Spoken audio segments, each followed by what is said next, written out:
First of all, the EPAC TV News welcomes everyone. Kukijo Council na state asigi Kukijo area da matam kaktan changchil lakhiba total shutdown ni khongjang adu numit mangani subu numit hawkhiba tang trahum dagi numidang pung tarit makhai dagi hendokhiba ga loinana National Highway ani mathang china National Highway number 37 Imphal Jiri lambi amasung National Highway number 2 Imphal Dimapur lambi da mausagum manpuba gari sing yauna makhal khudingi engine panma gari sing chathok chachin tawba hawkhre Kukijo Council ki shutdown ki khongjang asi hawkiba tang nipan thangji nimit ki ahing nung yai da ki chathrakibani President rule government lokhalakpa state asigi lambi khudimakta miyam ait apan amati yaudna chathok chachin tawhonabagi thorang amma thabakta onthokpa horakpada thorang adugi mayokta Kukijo gi miyamna Kangpokpi district ki tongan mafamsingda lambi thingbu yauna makhal makha kaya gi khongjang changchillakpadagi security ga akan mamong dumuknabada miyam leihidraba amasung kharana asu apan nangkhaba matungda Kukijo Council na Kukijo gi area da tang nipal amasung mapan gi lonaba ahinung yaidagi matam kaktana shutdown gi khongjang changchinba horakkiban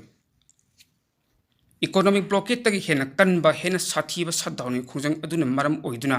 manpuba gari singda natana atai gari singsu amata Kukijo area phawduna chatpa yadana lerakkiban passenger service tawba gari sing Kukijo area phawduna chatpa thingduna lakkibani ambulance phawba charan kidabani numit khudingi Kukijo gi area da miyam thoktuna lambi thingbai khongjang changsin khibani Kukijo Council na chathrakiba shutdown khongjang adugu mari lenana Kangpok district administration na council asiki luchingba singna hanjin wari sanabadi yanabu propungam khidraba matung tangtran thoi nimidang da pangthokiba Kukijo luchingba sing apunba mifam amana shutdown asi tangtra humdugi nimidang pung 8 makhai dagi handokna na bu wari lokhibani mifam madu de lokhibu wari ki matung ina district hospital Kangpok pi ki mokta leirakhiba lalgau thangi asi bakchangsu tangtra humdu da hospital gi mokta gi loduna phaijangi martyrs cemetery da leirol changkhrabani tang nipan gi thogok ta leikhidaba lalgau thangi hakchang adu miyamna district hospital Kangpok pi gi mokta gi loduna kaithelman mit leiba masagi mayumda purwa matungda phaijangi martyrs cemetery da leirol changkhiban leirol chanbagi thorom losil khraba matungda matam kaktana chathrakpa total shutdown khongjang adu losin khiban shutdown gi khongjang losin khibak loinana Kangpok district phawduna chatpa National Highway number 37 amasung National Highway number 2 mausagumna manpuba amasung passenger puba gari sing chathok chachin tawba horakhibani shutdown gi khongjang handok chingi mamangdadi petroleum product yauna manpuba gari kaya amasung passenger puba gari kaya Kangpok district amasung district asigi manung chanba National Highway number 37 gi jaga singda lanthok anil tawbu yadabagi Senapati district Jiribam district amasung None district ki tongan mafam kaya da pandun lerakhiban shutdown handokhraba matungda tangtra maridagi na tra nipan phawbada manpuba gari sing yauna punna gari lising aniga chatruk nifumdu Imphal yosilakre gari sing adugi manungda changaga hundra nipan na National Highway number 37 da aduga gari lising aniga sumna humpu mangana National Highway number 2 da lakhibani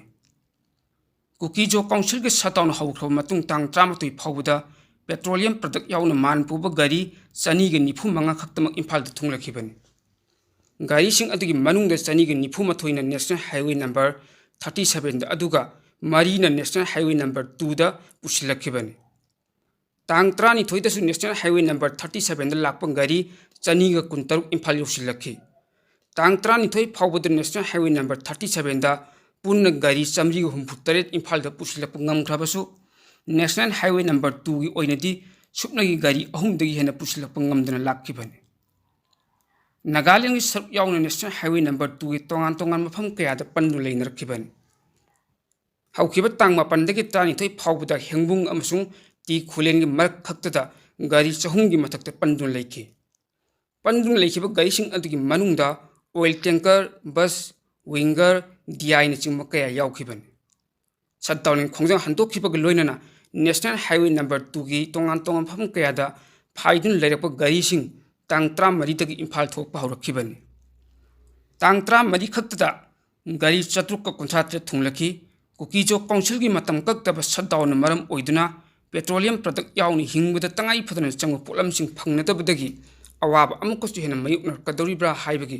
mi bible leinram adu ꯁꯠꯗꯥꯎꯟꯒꯤ ꯈꯣꯡꯖꯪ ꯂꯣꯏꯁꯤꯟꯈꯤꯕꯒ ꯂꯣꯏꯅꯅ ꯀꯣꯛꯂꯤ ꯍꯥꯏꯅ ꯂꯧꯕ ꯌꯥꯔꯦ꯫ National highway number 2ꯗꯁꯨ ꯒꯥꯔꯤ ꯃꯌꯥꯝ ꯑꯃ ꯂꯦꯞꯇꯅ ꯆꯪꯂꯕ ꯍꯧꯔꯦ, ꯑꯗꯨꯕꯨ ꯄꯣꯠ ꯆꯩꯒꯤ ꯃꯃꯜꯗꯤ ꯑꯗꯨꯝ ꯋꯥꯡꯗꯨꯅ ꯂꯩꯔꯤ꯫ ꯄꯣꯠ ꯆꯩ ꯂꯦꯞꯇꯅ ꯄꯨꯁꯤꯜꯂꯛꯂꯕꯁꯨ ꯃꯤꯌꯥꯝꯅ ꯃꯃꯜ ꯋꯥꯡꯕꯒꯤ ꯑꯋꯥꯕꯗꯤ ꯂꯦꯞꯇꯅ ꯑꯗꯨꯃꯛ ꯃꯥꯌꯣꯛꯅꯗꯨꯅ ꯂꯥꯛꯂꯤ꯫ ꯃꯤꯌꯥꯝꯅ ꯂꯦꯞꯇꯅ ꯃꯥꯌꯣꯛꯅꯗꯨꯅ ꯂꯥꯛꯂꯤꯕ ꯄꯣꯠ ꯇꯥꯡꯕꯒꯤ ꯑꯋꯥꯕꯁꯤ ꯄ꯭ꯔꯁꯤꯗꯦꯟ ꯔꯨꯜ ꯂꯩꯉꯥꯛꯅ ꯀꯣꯛꯍꯟꯕꯤꯔꯕꯗꯤ ꯃꯤꯌꯥꯝꯅ ꯍꯦꯟꯅ ꯅꯨꯡꯉꯥꯏꯒꯅꯤ ꯍꯥꯏꯕꯁꯤ ꯄ꯭ꯔꯖꯥ ꯁꯦꯛꯁꯟ ꯀꯌꯥꯗꯒꯤ ꯍꯥꯏꯅꯔꯛꯂꯤ꯫ ꯅꯥꯀꯜ ꯑꯃꯔꯣꯝꯗ ꯃꯅꯤꯄꯨꯔ ꯏꯃꯥ ꯂꯩꯕꯥꯛ ꯑꯁꯤꯕꯨ ꯃꯆꯦꯠ ꯀꯌꯥ ꯊꯣꯛꯅ ꯊꯨꯒꯥꯏꯅꯅꯕ ꯇꯦꯝꯁꯤꯡꯅꯔꯛꯄ ꯑꯁꯤ ꯍꯟꯗꯛꯀꯤ ꯊꯧꯑꯣꯡ ꯑꯁꯤꯅ ꯈ꯭ꯋꯥꯏꯗꯒꯤ ꯑꯆꯧꯕ ꯇꯦꯝꯁꯤꯡꯅꯕ ꯑꯃꯅꯤ ꯍꯥꯏꯅ ꯌꯨꯅꯥꯏꯇꯦꯗ ꯅꯦꯁꯟ ꯂꯤꯕꯔꯦꯁꯟ ꯐ꯭ꯔꯟꯠ UNLFꯀꯤ ꯍꯥꯟꯅꯒꯤ ꯆꯤꯌꯔꯃꯦꯟ RK ꯁꯅꯥꯌꯥꯏꯃꯅ ꯐꯣꯡꯗꯣꯛꯈ꯭ꯔꯦ꯫ ꯋꯥꯐꯝ ꯑꯁꯤ ꯍꯧꯈꯤꯕ ꯀꯨꯝꯖꯥ 2023ꯒꯤ ꯖꯨꯂꯥꯏꯒꯤ ꯇꯥꯡ 2ꯗ ꯀꯨꯝꯕꯤ ACꯒꯤ ꯃꯅꯨꯡ ꯆꯟꯅ ꯂꯩꯔꯤꯕ ꯕꯣꯔꯥꯌꯥꯡꯕꯤ ꯒ꯭ꯔꯥꯝ ꯄꯟꯆꯥꯌꯠꯀꯤ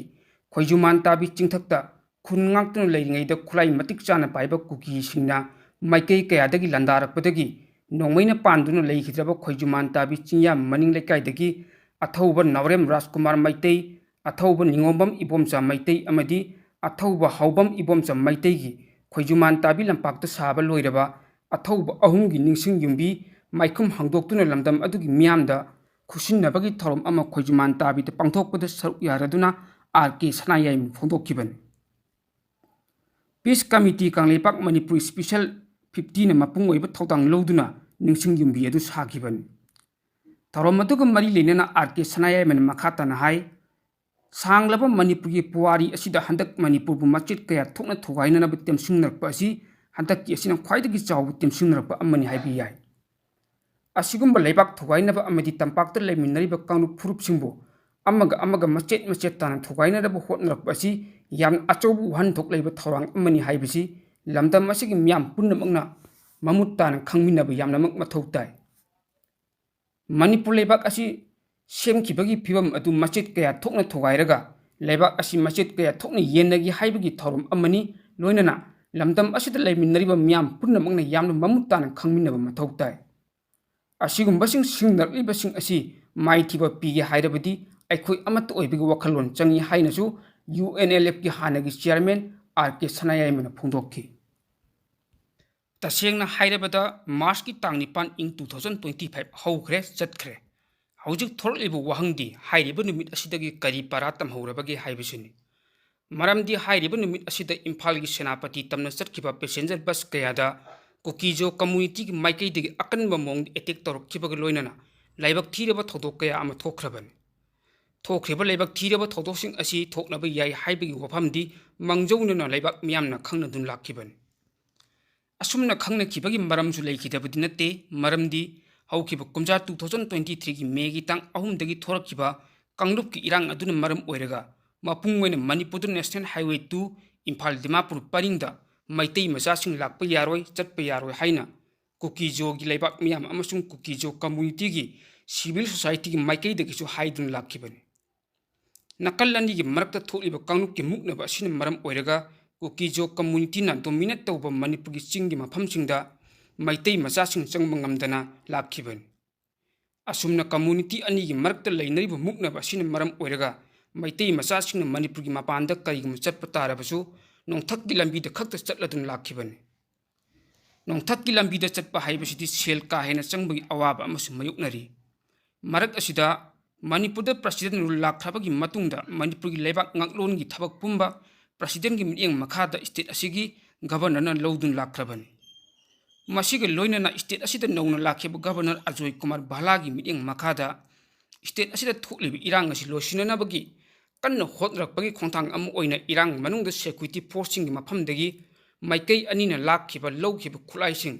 ꯁꯔꯦꯟꯗꯔ ꯇꯧꯔꯛꯅꯕꯒꯤ ꯃꯇꯝ ꯐꯥꯎꯕ ꯊꯥꯗꯨꯅ ꯊꯕꯛ ꯂꯧꯈꯠꯈꯤꯕ ꯂꯩꯕꯥꯛ ꯃꯤꯌꯥꯝꯅ ꯊꯦꯡꯅꯈ꯭ꯔꯦ꯫ ꯒꯚꯔꯅꯔꯅ ꯂꯩꯕꯥꯛ ꯃꯤꯌꯥꯝꯅ ꯇꯧꯔꯛꯈꯤꯕ ꯑꯄꯤꯜ ꯑꯁꯤꯒꯤ ꯃꯇꯨꯡ ꯏꯟꯅ ꯃꯄꯨꯡ ꯑꯣꯏꯅ ꯃꯩꯇꯩꯒꯤ ꯈꯨꯜ ꯉꯥꯛꯄꯁꯤꯡ ꯑꯃꯁꯨꯡ ꯑꯔꯥꯝꯕꯥꯏ ꯇꯦꯡꯒꯣꯜꯅ ꯌꯥꯝꯂꯕ ꯈꯨꯠꯂꯥꯏ ꯀꯌꯥ ꯑꯃꯁꯨ ꯁꯔꯦꯟꯗꯔ ꯇꯧꯔꯛꯈꯤꯕꯁꯨ ꯂꯩꯈꯤꯕꯅꯤ꯫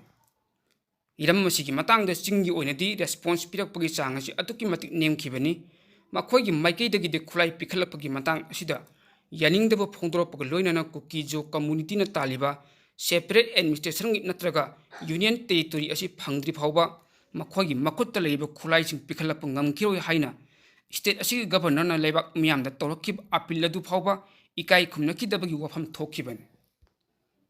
ꯃꯁꯤꯒꯤ ꯃꯇꯨꯡꯗ ꯍꯧꯈꯤꯕ ꯃꯥꯔꯆꯀꯤ ꯇꯥꯡ ꯑꯃꯗ ꯌꯨꯅꯤꯌꯟ ꯍꯣꯝ ꯃꯤꯅꯤꯁꯇꯔ ꯑꯃꯤꯠ ꯁꯥꯍꯅ ꯃꯥꯔꯆꯀꯤ ꯇꯥꯡ 9ꯗꯒꯤꯗꯤ ꯃꯅꯤꯄꯨꯔꯒꯤ ꯅꯦꯁꯅꯦꯜ ꯍꯥꯏꯋꯦꯁꯤꯡꯗ ꯊꯝꯂꯝꯕ ꯑꯊꯤꯡꯕ ꯄꯨꯝꯕ ꯂꯧꯊꯣꯛꯇꯨꯅ ꯂꯝꯕꯤ ꯑꯁꯤ ꯃꯍꯧꯁꯥꯒꯨꯝꯅ ꯂꯩꯕꯥꯛ ꯃꯤꯌꯥꯝꯅ ꯆꯠꯊꯣꯛ ꯆꯠꯁꯤꯟ ꯇꯧꯕꯗ ꯈꯨꯗꯣꯡꯆꯥꯗꯕ ꯑꯃꯠꯇ ꯊꯣꯛꯍꯜꯂꯔꯣꯏ ꯍꯥꯏꯅ ꯊꯥꯖꯕ ꯄꯤꯈꯤꯕꯅꯤ꯫ यूनियन होम मिनिस्टर की वफम से कांगपोक्पीद बेस तौब कम्युनिटी ऑन ट्राइबल यूनिटी कोटू की माइकईदगी कन्ना रिएक्ट तौरपग लोइनना इम्फाल दिमापुर लंबीद मैतई मचासिंग लाक्प यारोय हाइना अकन वफम से फोंदोक्तुन लाखे। असुमना कोटू की माइकईदगी फोंदोक्खरबसु मैतई लुप कया अमना यूनियन होम मिनिस्टर की वफम असिगी मतुंगिना हाइरिब लंबी असिदा चटकनी हाइना फोंदोरखिबसु लैनखे। असुमना नकल अनिमकी मरक्ता मुक्नबगी वफम फोंदोरखरबगी मतुंग मार्च की तंग 9 सिक्योरिटी फोर्स अकन चेक्शन थौरांगी मखादा चुराचंपुर अमसुंग कांगपोक्पी माइकईसिंगदा स्टेट गवर्नमेंट की लेरिबा पैसेंजर गाड़ीसिंग लमथाखी।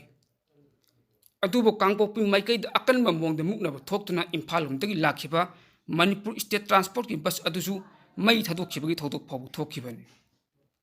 मतांग असिदा अखोइना निंगसिंगमिनबा याबा अमना मणिपुर की लंबीसिंग अपनबा लेतना चथोक चसिन तौबा याहनबा यूनियन होम मिनिस्टरना सिक्योरिटी फोर्स खंगन की नुमित असिगी मंग ओइनना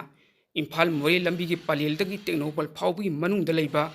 मिसक्रिएंटसिंग की लंबीद लाक्प गाड़ीसिंगदगी नम हादुन सेंगाई तुंगाई तौबद सिजिनबा सेट अनि सेंट्रल फोर्स थुवाइखिबनी। मसिदा नत्तना हौकिबा सगोलसि निमित्त फेब्रुवारी तांग 19 नेशनल हाईवे 2 इम्फाल दिमापुर की सरुकता कांगपोक्पी डिस्ट्रिक्ट की मनुंग चनबा गनगी फाइदा हांगबा मिसक्रिएंटसिंग नम हादुन सेंगाई तुंगाई तौफम अमदी बंकर सिंह सिक्योरिटी फोर्स अचौब मेसिनरी सिजिनदुना थुगाइखिबगी थौदोक लैखिबनी। असुमना लंबीद लाप गाड़ीसिंगदगी नम हादुन यामलब सेंफमसिंग लौब मफमसिंग थुगाइबा अदुगी मयोक्ता कुकीसिंगना इरांग होरकपा मियो खरा फागतखिबगा लोइनना मखा ताना लंबी असिदगी सेंगाई तुंगाई तौबगी थबकता चेनब गवर्नमेंट सस्पेंशन ऑफ ऑपरेशन सुगी एग्रीमेंट साइन तौबदी यावबा कुकी जो ग्रुप की कुकी नेशनल फ्रंट की प्रेसिडेंट की मियो मरी यावना पुलिस ने फागतखिबगी थौदोक लैखि। असिगुम्बा हौखिबा इंग 2023 की मे की तांग 3 की मतुंगदा मणिपुरदा ओइरक्लिबा फिबमसिंग असिन मरम ओइरगा हौखिबा मार्च की तांग 2 दिल्लीदा पंगथोखिबा मिफम अदुना मणिपुर की सिक्योरिटी की फिबम खन्नखिबगा लोइनना मणिपुर ड्रग फ्री स्टेट अम ओइहन्नबा यूनियन होम मिनिस्टरना मरी लेनबा पुनमक खंगनखिबगा लोइनना ड्रग ट्रेड का मरी लेनबा नेटवर्क पुनमक थुगाइनबसु खंगनखि। मसिगी मतुंग हौखिबा मार्च की तंग 9 यूनियन होम मिनिस्टर थमखि वफमसिंगी मतुंग इना इम्फालदगी चुराचंपुर अमसुंग सेनापति माइकई अनिदा मणिपुर स्टेट ट्रांसपोर्ट की बसिंग सिक्योरिटी फोर्स की अकनब चेक्शन थौरांग लोइनना खोंसानखिबनी। मसिदा इम्फालदगी चुराचंपुर माइकईदा चटखिबा गाड़ीसिंग अदुदना करिगुम्बा मखल अमतगी अटैकगुम्बा पामदबा थौदोक अमत थोखनखिदे। अदुम ओइनमक सेनापति तमना चटखिबा गाड़ीसिंग अदुगिना कांगपोक्पी एरिया याम कन्न मुक्नब थोक्तुना गाड़ी फाउ मई थादोखिबा अमदी मिसी मिनागी थौदोक फाउ थोखिबनी। कांगपोक्पी माइकईदा असिगुम्बा मरी चुम्बरी पोस्टिंग अदु सेंटरदा थाबा अमदी खंगहनबगा लोइनना करिगुम एक्शन खर लखोटअनफम थोई हाइना खल्ले। पुनमक असि लैजरबसु हौखिबा मार्च की तंग 9 कांगपोक्पी माइकईदा थोखिबा थौदोकसिंग असिदगी सेंटरना करी करम पारा तमलबगी हाइबगी वहंग असिमदी हंगफम थोकलब अमनी। वहंग असिगी पाउखुम हौजिक फाउबा सेंटरनदी पिरक्पा लैत्रि अदुबु लमदमसिगी मियामनदी वहंग असिगी पाउखुम ngasi फाउबा खौरांगना ngainri हाइबि याय। मालेम तोंगान तोंगान मफमदा थोकपा थौदोक ओथोकसिंगु मियामदी होंदुना मियामगी मिटनाकोंग ओइहल्लिबा इपाक टीवी न्यूज हाइबा न्यूज नेटवर्किंग यूट्यूब चैनल अमदी फेसबुक पेज असिबु अदोमना लाइक शेयर कमेंट फॉलो अमदी सब्सक्राइब तौबिदुना तुंग कोइन मियामगी सेवा तौबा ngamnanaba सपोर्ट तौबियु हाइजरी। The EPAC Group of News was set up on 7th July 2017 as a news networking body.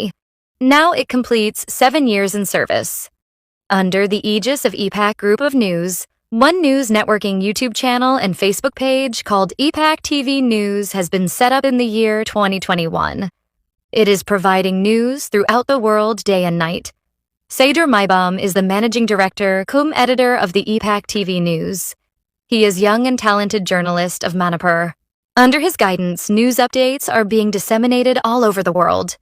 Both YouTube channel and Facebook page of the EPAC TV News becomes a successful news channel. It is due the full cooperation of the people.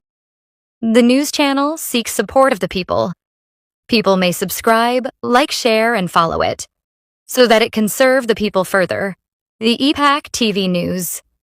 Once again, thanks the supporters.